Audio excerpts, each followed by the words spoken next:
آپ نے جو عدل کیا ہے نا، ہوں آپ کا عدل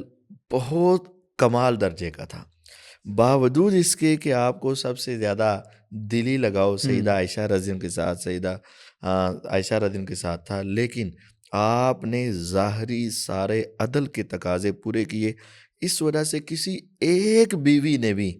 حضور کو یہ نہیں کہا کہ آپ ہمارے ساتھ عدل نہیں کرتے۔ سبحان اللہ، اب کبھی دیکھ، اعتراض نہیں آیا کبھی کسی ایک بیوی کی طرف سے عدل کے حوالے سے اعتراض نہیں آیا۔ آپ نے وقت کے اعتبار سے